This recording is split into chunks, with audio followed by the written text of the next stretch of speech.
नमस्कार साथियों, मैं प्रभु सर आप सभी सम्मानित साथियों का आपके अपने ऑनलाइन प्लेटफॉर्म पे हार्दिक स्वागत अभिनंदन करता हूं। उम्मीद करता हूं कि आप सभी लोग स्वस्थ होंगे, मस्त होंगे।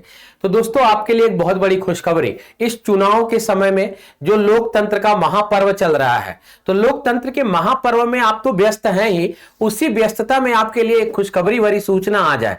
यानी कि अगर जो आप पर तैयारी का बोझ बना हुआ है या तैयारी का जो बोझ पड़ा हुआ है, उस तैयारी के बोझ को हल्का करने के लिए एक नोटिफिकेशन आपके सामने आज आ गया है और उस नोटिफिकेशन के बारे में हमें डिस्कशन करनी है। ठीक है, कि वह नोटिफिकेशन या वह सूचना क्या है। तो आइए चलते हैं सबसे पहले हम अधीनस्थ की मेन वेबसाइट यानी मुख्य पेज पर।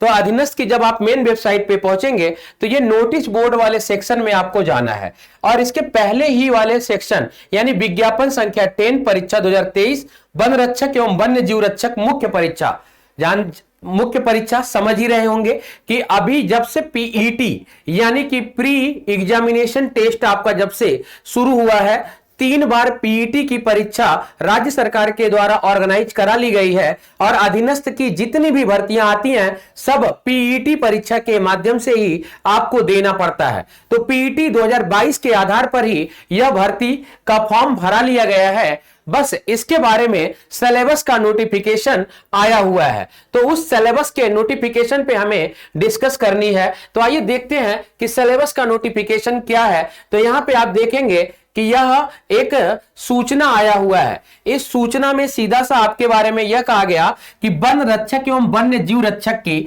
सीधी भर्ती कितने पदों पे आई भाई? 709 पदों पर आई है, जिसका ऑनलाइन आवेदन 20 सितंबर 2023 से लेकर 10 अक्टूबर 2023 तक करा लिया गया है। यानी इसका फॉर्म फिलअप हो चुका है, आवेदन हो चुका है। तो इसके आवेदन के बाद लिखित परीक्षा के लिए परीक्षा योजना एवं पाठ्यक्रम की स्वीकृति प्रदान की गई है।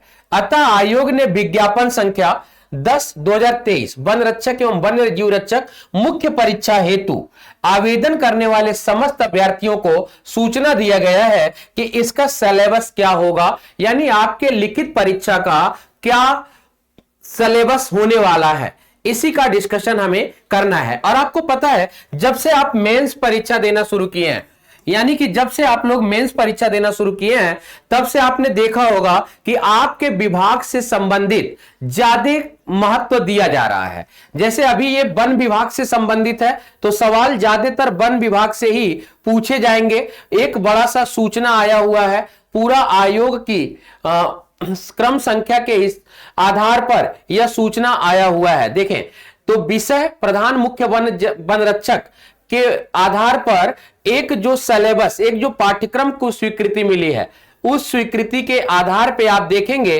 तो आपका पाठ्यक्रम का सिलेबस ये रहा, जिसमें विषयगत ज्ञान 50 क्वेश्चन 50 नंबर के आएंगे। जिसमें विषयगत ज्ञान 50 क्वेश्चन आपके 50 नंबर के आएंगे, यानी 50% वेटेज जो है आपके ऐसे विभाग के सिलेबस से है जिसमें आप नौकरी के लिए उत्सुक हैं या जिसकी नौकरी के लिए आप एलिजिबल हैं। सबसे बड़ी बात यह है कि आप अगर इसके लिए एलिजिबल है, आपने यह फॉर्म भरा हुआ है, तो आप अपने सिलेबस के हिसाब से ही अपनी तैयारी करेंगे। अगर आप परंपरागत तरीके से तैयारी में लग गए हैं कि आपने हिंदी भी पढ़ लिया है, रीजनिंग भी पढ़ लिया है, मैथ्स भी पढ़ लिया है और जीएस भी पढ़ लिया है, तो जीएस का पार्ट तो यहां काम कुछ आएगा, लेकिन मैथ, रीजनिंग, हिंदी आपकी व्यर्थ जा सकती है अधीनस्थ के मेंस परीक्षा में। इसी के सिलेबस के आधार पे आप देखेंगे तो विषयगत ज्ञान 50 अंक का आ रहा है। प्रारंभिक स्तर की गणित एवं जीव विज्ञान, यानी ये जो 15 क्वेश्चन का गणित और जीव विज्ञान आना है, उसमें भी प्रारंभिक स्तर की गणित आएगी, यानी कि ज्यामिति इत्यादि से सवाल ज्यादा होंगे। प्रारंभिक गणित 9वीं 10वीं में जब आपने पढ़ा होगा आर्ट साइंस से, तो ऐसा नहीं कि आर्ट साइंस का बच्चा मैथ नहीं पढ़ता है, तो आर्ट साइंस का बच्चा प्रारंभिक गणित पढ़ता है, तो वही प्रारंभिक गणित की यह बात कर रहे हैं। आगे देखिए, यह जो 15 प्रश्न आपको कंप्यूटर से संबंधित दिख रहा है, यह प्रश्न अब अनिवार्य हो चुका है, यानी कि यूपी ट्रिपल एससी के मेंस परीक्षा में कंप्यूटर की जानकारी अवश्य मांगी जा रही है। तो कंप्यूटर का कोर्स यानी कंप्यूटर का नॉलेज होना आवश्यक है आपके लिए। तो यह सबसे आवश्यक विषय कंप्यूटर कोर्स के लिए। आगे देखिएगा, उत्तर प्रदेश राज्य से संबंधित सामान्य जानकारी, 20 प्रश्न 20 अंक के आएंगे। और यदि आप केजीएस यूपी चैनल पे बने होंगे तो जिला दर्शन के माध्यम से आपने उत्तर प्रदेश को अच्छे से पढ़ा भी होगा, और आप उत्तर प्रदेश जीएस को अब अंडर एस्टिमेट करके नहीं चल सकते, यानी इसे आप कमतर भाप कर नहीं चल सकते कि उत्तर प्रदेश का जीएस कुछ भी नहीं है। देखिए वेटेज, सबसे अधिक वेटेज विषयगत ज्ञान के बाद उत्तर प्रदेश के जीके का ही है, 20 प्रश्न का। यानी कि अगर आप इसका सिलेबस देखें तो 100 अंक में से 15 अंक की गणित और जीव विज्ञान आने हैं, 15 अंक का आपका कंप्यूटर आना है, 20 अंक का उत्तर प्रदेश का सामान्य ज्ञान आना है, और 50 अंक का आपका विषयगत ज्ञान। आइए देखते हैं कि विषयगत ज्ञान के लिए आपके पास विषयगत ज्ञान के लिए आपके पास और भी क्या क्या व्यवस्था दी गई है। तो देखो भाई, विषयगत ज्ञान में आपको क्या क्या पढ़ना है। तो राष्ट्रीय उद्यान एवं पक्षी विहार पढ़ना है। तो राष्ट्रीय उद्यान और पक्षी विहार मुझे लगता है ये आपके जियोग्राफी के सिलेबस में आएगा। आरक्षित वन और संरक्षित वन जियोग्राफी का सिलेबस है। हाथी और टाइगर रिजर्व जियोग्राफी का सिलेबस है। हमारा पर्यावरण और पारिस्थितिकी संतुलन, यानी पर्यावरण और पारिस्थितिकी भी आपको पढ़नी है, और जलवायु परिवर्तन और जलवायु संरक्षण भी आपको पढ़ना है, जो कि जियोग्राफी का है। मृदा और आर्द्रता भी यह जियोग्राफी का है। वनीकरण और कृषि वानिकी, ये वन से संबंधित है, जियोग्राफी वाले सर भी पढ़ा सकते हैं। या वन की आपदाओं की चुनौतियां, वन उपज, मानव वन्य जीव संघर्ष, वन पर्यावरण उसके लाभ, वन एवं वन्य जीव संरक्षण, भारतीय अर्थव्यवस्था में वनों का क्या योगदान है, वन की पारिस्थितिकी क्या है, भारतीय कृषि प्रणाली और फसल चक्र। इतनी बातें आपके 50 अंक के आने हैं। अब देखिए, प्रारंभिक गणित की बात करें तो प्रतिशतता, लाभ हानि, साधारण ब्याज, औसत, वास्तविक संख्या, लघुत्तम और महत्तम, बुनियादी ज्यामिति आकृतियों का क्षेत्रफल यानी मेंसुरेशन, परिधि, वर्गीकृत आंकड़ों का माध्य, माध्यिका और बहुलक यानी स्टैटिस्टिक्स।